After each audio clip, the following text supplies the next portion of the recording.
याद रखें पढ़े लिखे लोग, जिन पितरों का तर्पण नहीं होता, जिन पितरों का श्राद्ध नहीं होता, वो पितृ तड़पते हैं पितृलोक में और वो अशांत कर देते हैं तुम्हारी लाइफ को। देवताओं से भी पहले पूजा करनी चाहिए पितरों की, ये सावधानी पूर्वक समझ लो।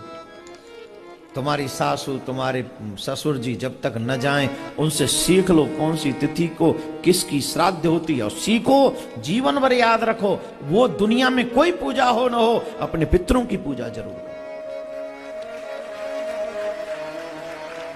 आपके पितृ शांत हो गए तो कोई भी देवता आपको खुश नहीं कर सकेगा। छुट्ट भगवान को, भगवान तो फिर सर्वोपरि है।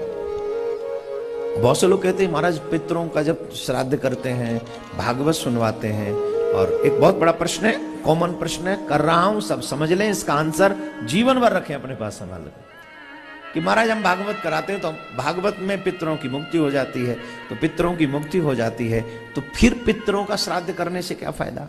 हम गया में करके आ जाते हैं अपने पितरों को, फिर पितरों का श्राद्ध करने से क्या फायदा? बड़े ध्यान से सुने इस बात को।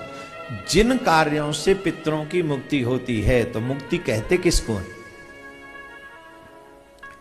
मुक्ति का मतलब है जिसकी मुक्ति होती है वो भगवान में जाके समा जाता है, परमात्मा के स्वरूप, परमात्मा में ही समाहित हो जाता है। और जब परमात्मा में समाहित हो जाता है, तो जब आत्मा हमारे पितरों की परमात्मा में समाहित होती है, तब परमात्मा ही हमारे पितृ बनकर हमारी सारी चीज स्वीकार करते हैं।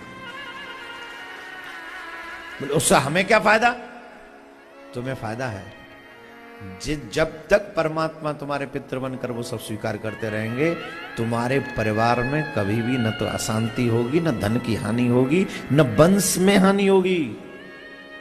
वंश भी रुकने वाला नहीं है, वंश भी चलता रहेगा। आप लोग देखते होंगे बड़े बड़े धनवानों के वंश नहीं चलते। क्यों नहीं चलते?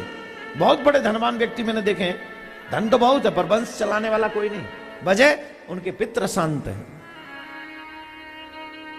पितृ शांत होंगे तो आपका वंश नहीं चलने देंगे। बड़े सावधानी पूर्वक समझने योग्य बात है।